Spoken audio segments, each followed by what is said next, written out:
different batches from GBHS Fontem have devised a strategy to work together as a unified body, fostering collaboration and collective progress. In an exclusive interview with Mr. Nkemlemo Dennis, the president of the 1981-1982 batch of GBHS Fontem, we gained insights into the collaboration among different batches to realize their shared vision. I am Dennis Nkemlemo. I am the President General of the 1981-82 batch of Government Bilingual High School. At that time it was Grammar School Fontem, GHS Fontem, the second batch. Mr. Nkemlemo attended the 9th batch of GBHS Fontem's convention to support the 1989-1990 batch, showcasing the unity and collaboration within the organization. According to Mr. Nkemlemo, a council comprising 2 members from each batch, including himself, has been established to facilitate collective efforts. I heard that there is a council that manages all these different batches. Are you a member of this council? Obviously, because that council that we formed, we decided that for a start, we should have 2 representatives from each. We should have 2 representatives from each of the batches. And so the president has to come along with 1 other member from his batch. But we put a small restriction. That is to say, if the president is based in Cameroon, then the person who is accompanying him should be based in the diaspora. If the reverse is true, that you say the president is based in the diaspora, the person coming with him should be based in Cameroon, because we want the alma mater, we want the Coastal Assembly to not only be representative of the different parties, but also to be representative of the diaspora at home country. The council was formed to create a unified approach with internal rules and regulations guiding their actions. Rather than assigning specific roles to batches, the organization has selected individuals with unique talents to form committees, with Mr. Dennis serving as a coordinator. The general vision of this council is to have an alma mater that covers all the batches, from the first batch 1980-1981 to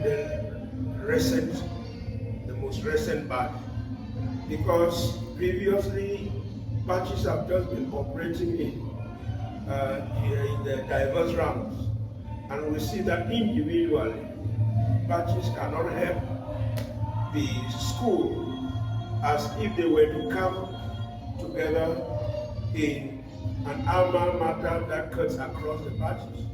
So that was the first aim of that Constituent Assembly. That is the first vision.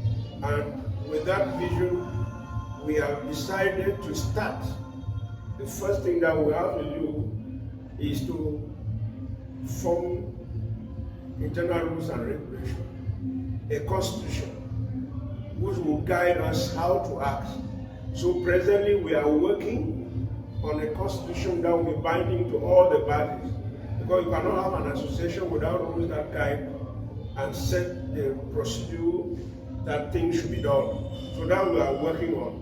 And to answer, to be very specific to your question, we didn't assign it to a particular batch. We looked at the talents among us and decided to create a committee, which by humble self, the president of the second batch is heading that committee. And we are lucky to have barristers at law in our different batches, which I'm coordinating them. We will want to look at the different internal regulations, the constitution of the different batches, and harmonize into one, which will cover all the batches, the entire alumni, and at the same time not conflict with the individual branch or batches constitution.